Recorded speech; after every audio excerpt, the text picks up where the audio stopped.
All right, y'all, let's get right into the video. As you guys can tell by the title, what we're going to be getting into today. I want to shout out to Real Talk B. A couple of you guys sent me this video to react to, so that's exactly what we're going to do.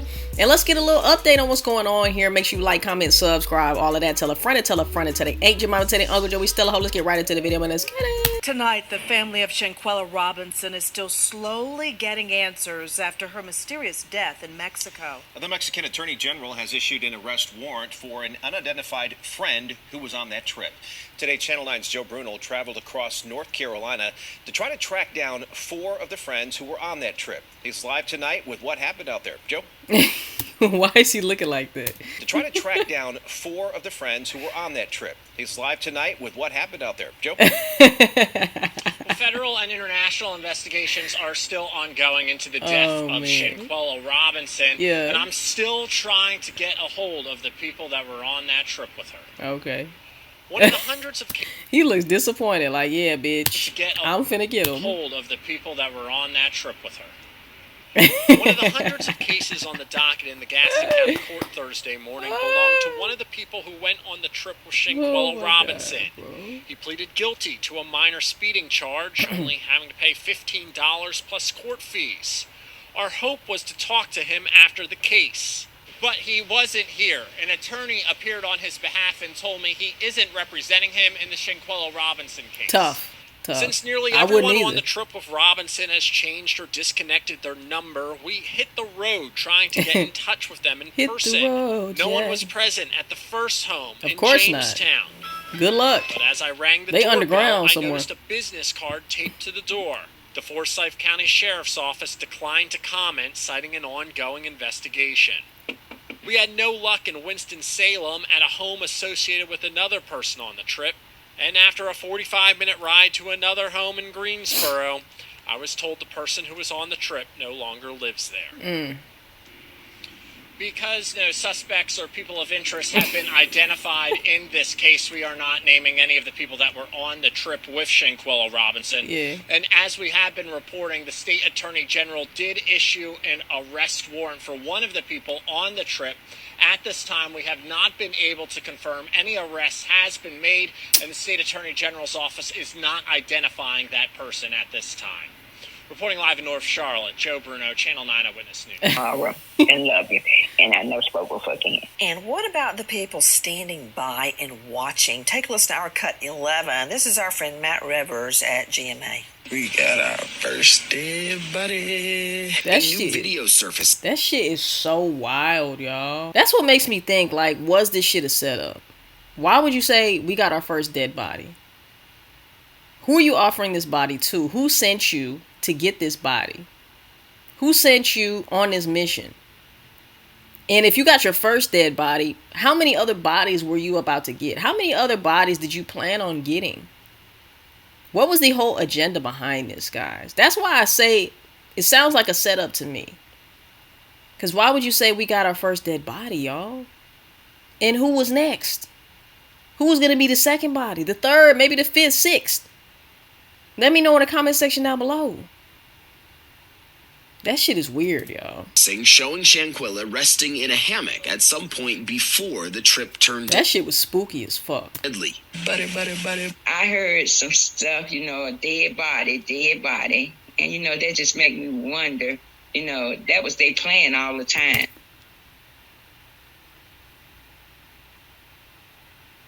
What did I just literally say, y'all? Comment down below and let me know. Like, saying that implies that this was a setup the whole time. We got our first dead body. I mean, like, hello? This was before the act even happened, guys. So how could you say it wasn't planned? How could you say it wasn't a setup? And God forbid, they go and do this to somebody else. These people are not found yet. What if they get another dead body somewhere else? They really need to get these people, man. They really need to do their jobs and get these people, go underground, get some pitchforks, whatever the fuck they need to do to get these people, because this is a dangerous situation, bruh. And who knows what's finna happen next? Who knows? They said this is our first dead, but this is the first dead body, bruh. So who's next? If y'all don't get this under control, it might be a second, third, fourth, we don't know, a 10th. It could be some Jeffrey Dahmer type shit. So I really hope that they find all of these people quick as fuck, because ain't no telling what else is finna happen, y'all. This shit is spooky as hell. This on the heels of the now viral video, Too Violent to Show, of a female roommate appearing to assault Shanquella. They just stood there and watched and didn't even try to stop it or break it up. She wasn't even fighting. Because it was a setup. And if they... That's why I say, man, there's no way that a trip of 6 fucking friends will allow that extent of injury to another fucking friend. There's no fucking way. Out of all of them people, not one person could stop that or wanted to stop it. Come on, man. You cannot tell me that this wasn't a setup. You cannot tell me that Shanquella was not targeted. You can't tell me that, man.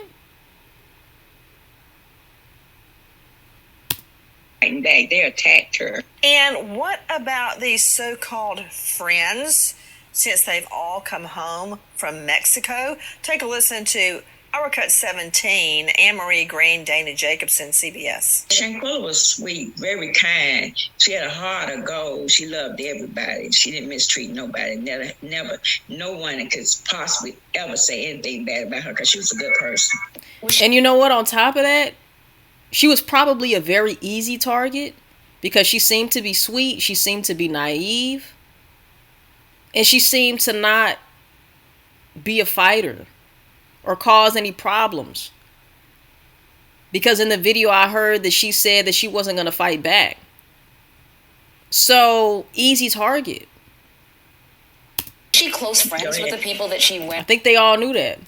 Ever say anything bad about her because she was a good person. Was she close friends with the people that she went on this trip with? Well, all I know that she went to college with them. That one of the guys supposed to have been her best friend. And he had went on family trips with us, you know, and he'd been to the family house. We all been on trips together, you know, just good time. And I never thought that he could be that low to do my child like that. Have you just don't know him since all of this happened? Yeah, he came to the house 4 days in a row until he found out we knew what the autopsy said. And you haven't seen him since? Haven't seen him since. So let me understand this, Mrs. Robinson. The friend, Kalia Cook, comes to your house several times after they get home from their vacation.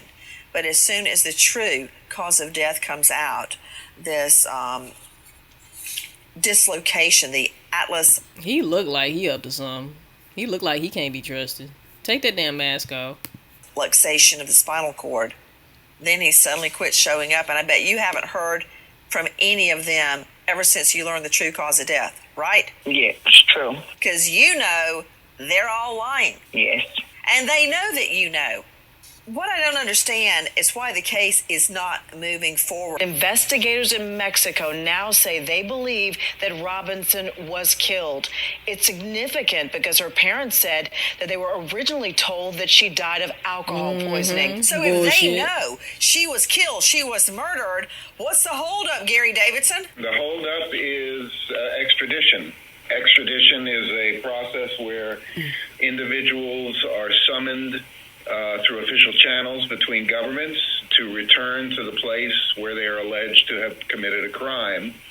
And in this case, the Mexican government is seeking extradition of the individual who is accused of actually undertaking the attack on the victim. So there's a process, a court process that has to be followed by the United States government, and ultimately there is a treaty between the United States and Mexico. Gary, I've done extraditions. It's really easy. She ain't playing. Process. We in the U.S. have to arrest these POCs, these so-called friends on a girl's getaway. We got to arrest them. We take them to court. Facts, and there's Nancy. just a couple of questions. You get their fingerprint and you say, are you Gary Davidson? And if the person says yes, it's all over because you have a signed governor's warrant from Mexico. And all you need to do, you don't have to establish guilt or innocence. All they have to do is establish, are you Gary Davidson? And if you tell me no under oath, I compare your fingerprints, I see that it's you, and bye-bye. You got a chain on your hands, and you're on the way to Mexico. That's all there is. It's not a fact-finding investigation in court. It's very simply, are you Gary Davidson? That's all I want to know. That's all an extradition is. Then you send the person to the venue, the jurisdiction, to be tried. Isn't that right? In most instances, that is correct. Of course, we're assuming that the U.S. government has been able to locate the individual that they're seeking, which is not something you can always assume. Right. Gary, they're all over Facebook. How hard can it be? Oh, they are? I think by now it would have been. They're still posting on Facebook? Can't you get like an IP address or something? Accomplished, but I'm not behind the scenes, so I can't answer beyond that. Miss Robinson, he's right. Gary Davidson is correct. Miss Robinson, what are they telling you? Well, they're not telling me anything. They're not even telling me whose name is on the arrest warrant that they have. But we know there's a one out there, and we're hoping that they relocate them real soon. We haven't heard any more. Do you know where these girls are? No. I have no idea. Well, they went to college with her. They could afford a Mexican vacation. They had to have a passport. We've got to know where they live. They stopped the passport. They know where each one of them live. All of them is somewhere hiding. None of them is at the address that's on their passports. None of them there. I'll tell you what. And when the ambulance got there, they said the ambulance was working on her. And as I got from reports saying that the ambulance was working on her for 2 to 3 hours, but no one ever decided to take her to the hospital. Now, here's another thing. How can you be resting and unresponsive? Like when did they try to get her to talk to you on the phone? Well, start at the beginning. When you get the call, where are you? When I got the call, I was out eating. Okay, so you were in North Carolina? Yes. So North Carolina time, it was 7 o'clock at night? It would have been about 6 or 7. Okay, so she is in San Jose del Cabo, Mexico, so that I think would have been 3 hours behind. Like they're on California time, correct? Yes. So 4 p.m. their time, 7 p.m. ish your time. You get a call.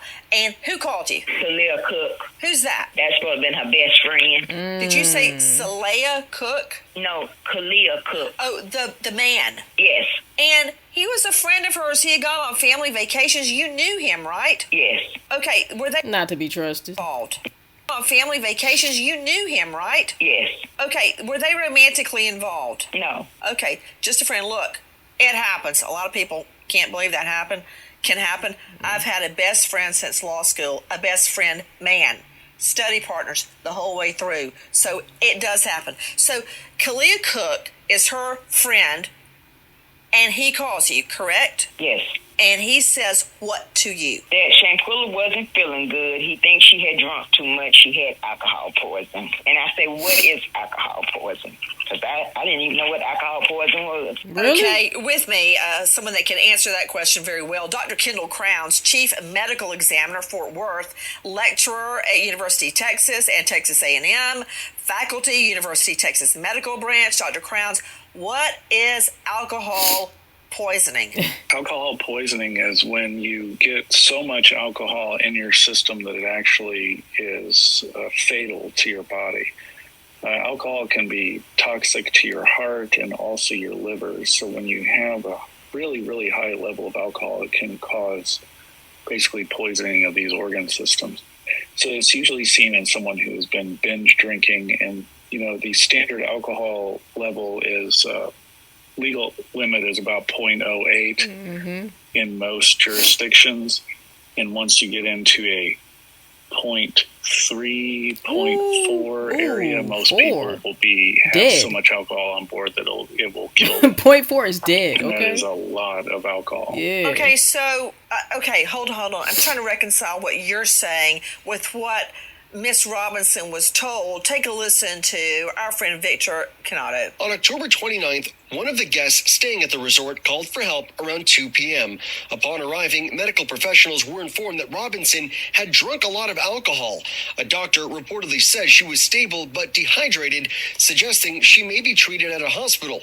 The guests insisting she remain at the villa. A police report stating Robinson went into cardiac arrest and was declared deceased around 6 p.m. There you go. That's why she didn't go to the Around 6 p.m. hospital. Did you hear that? The guests, her girlfriends, insisted she stay there. Look, Nancy ass had a fuck enough, okay? That's why she ready to go get him herself.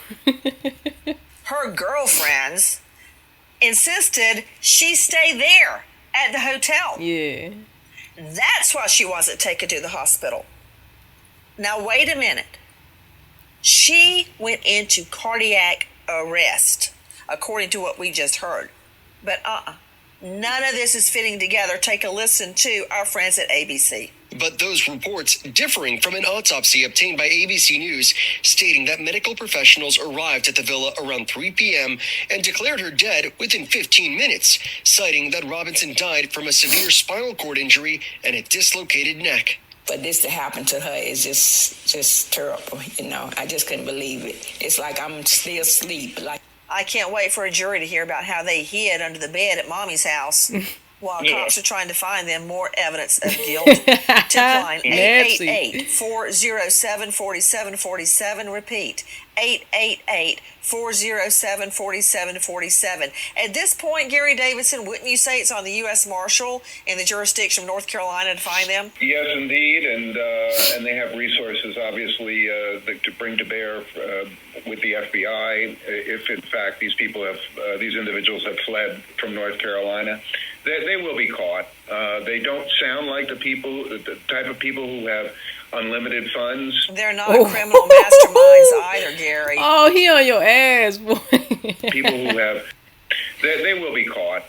They don't sound like the type of people who have unlimited funds. They're not criminal masterminds either, Gary. They're the ones that posted the video. Idiots. So, okay, you heard Gary Davidson. Idiots. U.S. Marshals, it's time for you to do what you do best. It just doesn't make much sense, guys. Just the whole shit is just fucking weird as hell, guys. You know? That's why I think that there's something more behind this. You talk about this your first dead body, and then, you know, you film the shit. You know, like, you incriminate yourself. Why would you want any type of proof at all? Knowing that technology now is under surveillance. Like, anytime you even have a conversation with somebody, you'll see an advertisement on your Instagram or social media platforms that pop up. You say you and your homegirl is having a conversation about Taco Bell, and all of a sudden you get a Taco Bell motherfucking advertisement on your Instagram. Okay? So why would you even film something like that, knowing that that could be used against you? That's what I'm saying, man. I don't know, bro. I feel like the people who, like the so-called friends, I don't know, man. I feel like there's something more behind that too. It's not just the friends. It's somebody else who infiltrated. I'm not quite sure what went on, guys. But leave me your comments, your thoughts, your opinions. Okay? Let me know how you guys feel about the situation. Like I said, very sad story. The shit is still unfolding. And yeah, we need to round them up. Go ahead and get them, because there's not too many places that they could be hiding unless they go underground, you know, where the devil is, where they belong. Other than that, man, they are going to be popping up pretty soon. All right? There's not too many places you could be hiding. But anyway, guys, make sure that y'all like, comment, subscribe, all of that. Tell a friend and tell a friend. Tell their aunt, your mama, tell their Uncle Joey still a hoe. I will see you guys in the next motherfucking video. LAM and peace. We out, baby.